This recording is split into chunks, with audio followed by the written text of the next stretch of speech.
What's up guys, it's Ryan and Eric from Tower Reviews, and today we're going to be giving you our top 5 favorite features of iOS 7. We're going to kick it off with the most obvious change to iOS. I'd say it's probably the first thing that most people would say they wanted in their wish list for iOS 7, and that is Control Center.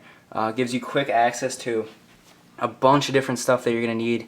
You got airplane mode, Wi-Fi, Bluetooth, Do Not Disturb, Portrait Orientation Lock, brightness, which is probably my personal favorite because I change my brightness all the time.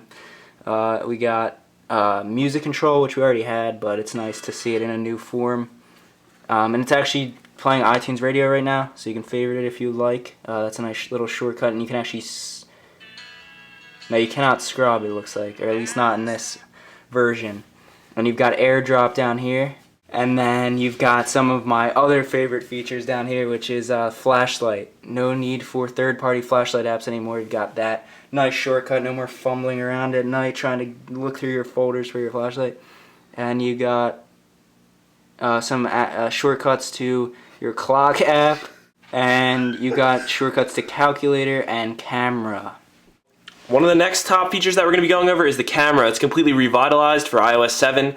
You can scroll back and forth between the different functions, from photo to video to square, which is for possibly some social media. I'm not exactly sure what it's used for. And some of the filters. It gives you nine filters to choose from when taking the picture originally, and then you can also go to the right one more and get the panoramic. So when you go to view your previously taken photos, you get a new organized grid view of your photos, which is organized by place and time taken.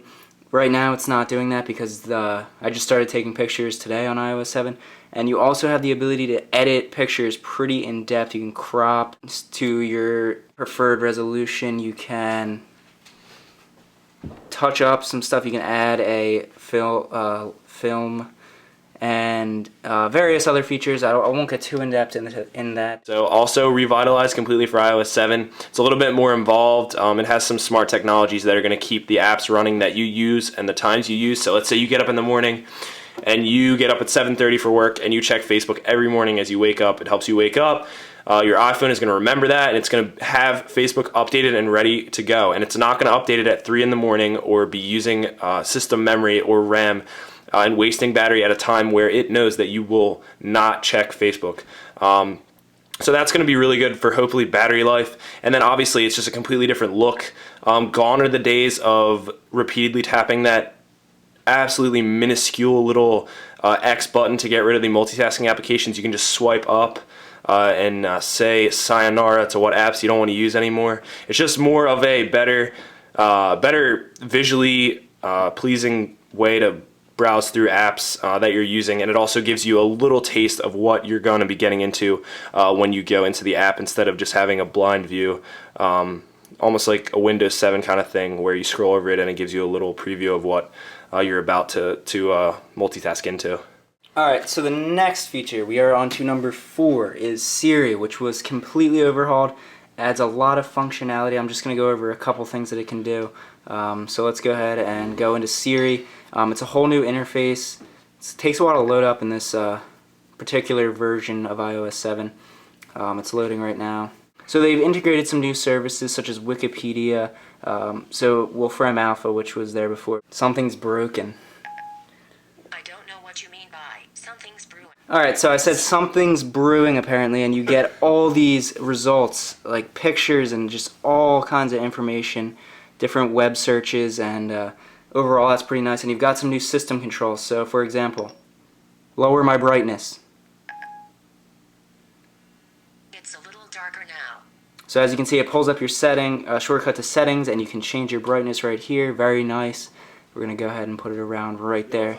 So overall, Siri just has a complete new look, feel. It also has a more natural voice and the option to choose a male voice.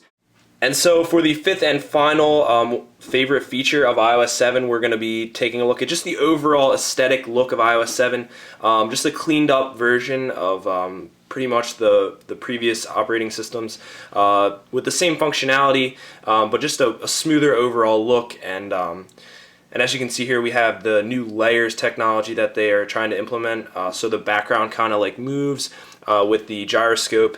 Just gives it more of an overall pleasing look to the eye. Right now it's a little bit choppy with the beta, but hopefully with the updated, when the actual version comes out, we're going to see some smoother interface. And just to do one example of the liveliness, to show that, we're going to go into weather, where they've put a lot more thought and time into, with some more animations similar to the HTC Sense overlay, which is just going to make it a little bit more pleasing to go through the weather, and it's going to give you a little bit more interactive feel.